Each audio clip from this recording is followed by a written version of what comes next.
Today we're looking at 5 takes for Dynasty Fantasy Football. We're going to be looking at player values, we're going to be looking at news, and we're going to see what we need to do with these players, or if we need to do nothing with these players. But before we dig in, you need to click that subscribe button right now, because we're talking about player values every day. We're helping you with Dynasty trades every day.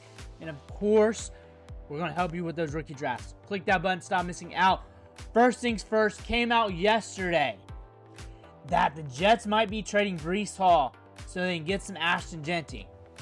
Reading this, and use common sense, if you have that, you understand that this is just fluff. This really isn't real. Look at this. It sounds like Jets head coach Aaron Glenn wants to shift to a running back by committee. So you don't have to trade away Breece Hall to do that. You don't have to. And Community mentioned that, which is a very sus analyst who breaks down the Jets, who says a lot of pseudo news. So honestly, unless something happens where they really make that noise, I'm not expecting much from this. I'm not expecting this to be real. I'm not expecting Breece Hall to get traded. I'm not expecting him to get moved. And if it is, I don't think Ashton Jeanty would be in the cards for this. You already got running backs on the roster that you could use, and you have a deep running back class. You do have to think about his contract going forward, everything else like that. I think this is a beat reporter just trying to get into the news. We are almost to the NFL draft, and we're looking at Breece Hall here, one of the better running back talents in the National Football League. They might have a leg to stand if they do want to make that move. I just don't see that realistically happening. I just don't see that happening. I could be wrong. I just don't see that realistically happening. These coaches, they don't care about these beat reporters. They don't care about that news. They don't care about sharing it. They're going to have the cards close to their chest. They're not going to be just sharing this with a random beat reporter. They're just not going to be doing that. And Twitter popped off with this.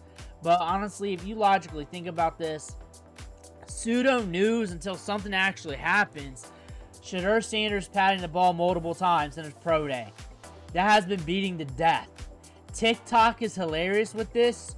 You have those clickbait TikTok accounts really going hard in the paint trying to get those views. Really going hard. I suggest when you see somebody like that, block them. Block them so the algorithm goes against them. Shedeur Sanders, though, patting the ball in the pro day, whether or not you like him or not, is very innocuous compared to this aspect.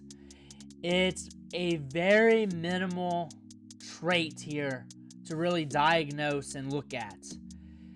If you do it too much where there's indicators and there's a pattern, maybe.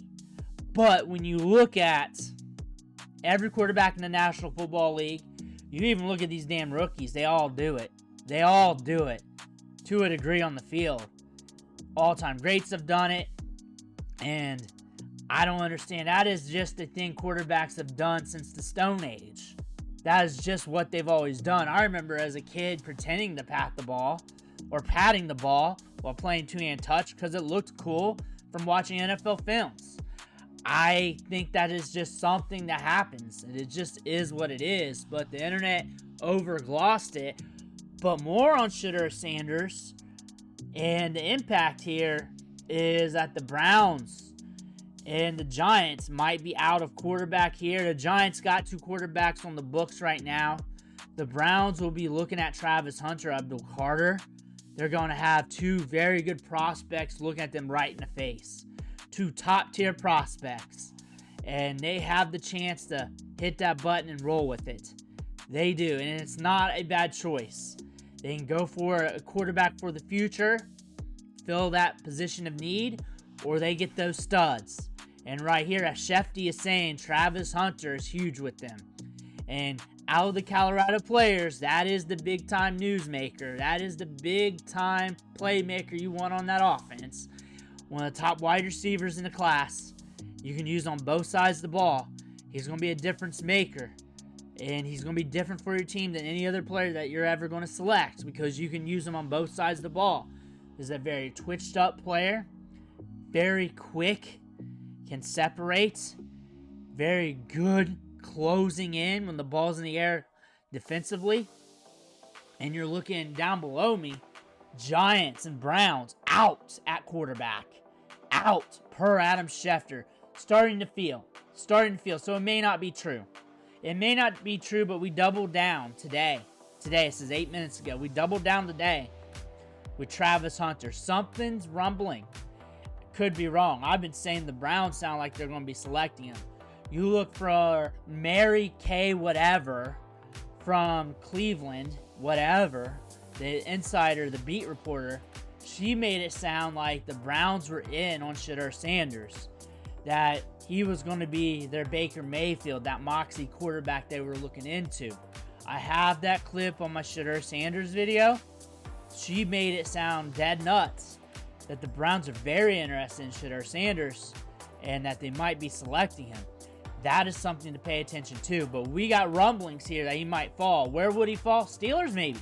Steelers in need of a quarterback. Something for the long term. They're letting Aaron Rodgers wait it out a little bit. Maybe due to this. Maybe they know something coming up. That's another clue. Unless something happens. This might be another clue for that. But maybe the Steelers if he falls. I don't see him falling too far. Maybe he goes to Browns in round 2. I've had that happen in a few PFF mock drafts. But there's some rumblings here. Another thing, Trey Lance going to the Chargers. So if you're looking for that backup quarterback in Superflex, should be on a team, but he's going to a team that's probably going to add some talent at the running back position, that has Ladd McConkey, that's going to get some buzz in training camp, and we're playing on a team that can get you fantasy relevant. This is a good spot for him as a backup super flex deep guy that you have on your roster. I don't look at him as a credible threat at the quarterback position, but I do look at him as a backup quarterback with some juice if given an opportunity. So you may want to dance with that, or you may want to roll against that. But landing spot here with the Chargers, and you're looking for a quarterback here just to stash, you may have some time left here with Trey Lance. Jalen Milroe is expected to be at the NFL draft in Green Bay. Is this an indicator that he's going to be drafted higher than selected? Sounds like a day 2 guy. When I talk to Alabama fans, I don't even talk to them. They just come into the chat. And I ain't talking about Jalen Milroe. I'm talking about Keelan Russell, Ty Simpson, Austin Mack. I'm talking about the quarterbacks for the now of Alabama. A lot of them will chime in just randomly, out of nowhere, hating on Jalen Milroe. Glad he's gone. And I've never had that with a player before. I've never had that on the channel. That is something I'm taking note of. Also, what I saw in the field is a very inaccurate passer. We saw this at the Senior Bowl as well, even warming up, struggling, just up and down. Highly athletic prospect. I like him better for fantasy football than real football. I like him better. Like if he gels or takes a step forward or gets in the right situation, has a coach that loves him, takes some extra time with him, or gets some extra time to develop, or just things just start to click, or he has the right situation, right receivers, or something that goes well enough to where he gets on the field and does okay, he's going to be tremendous for fantasy. And there's a point in the draft, especially Superflex, where you look at him, you're like, fuck it. You're looking at second or third tier running backs in him. There's so much upside to that. The downside, we know what it is, but that gamble is free and cheap. Super free. And he's going to go day 2 somewhere. He's not going to completely fall out of the draft. This is a running back to look at. Again, this is the first player I ever had get mentioned like as a side quest in the chat from his fans or the fans of his previous collegiate team, just road dogging him left and right when we're not even talking about him. That is something I've never seen before, and we've made fun of as a joke his accuracy while covering his clips at the Senior Bowl because they were rather atrocious, especially just playing toss, just missing left and right. Accuracy issues huge with this guy. Athletic upside is there. He's got a hell of an arm, though, when it comes to throwing power. If somehow we can get things to click, that could be something big. But those are the takeaways from today. Let me know what you think in the comments below. Make sure to hit that subscribe button on the way out. When you're watching, catch you on the next video.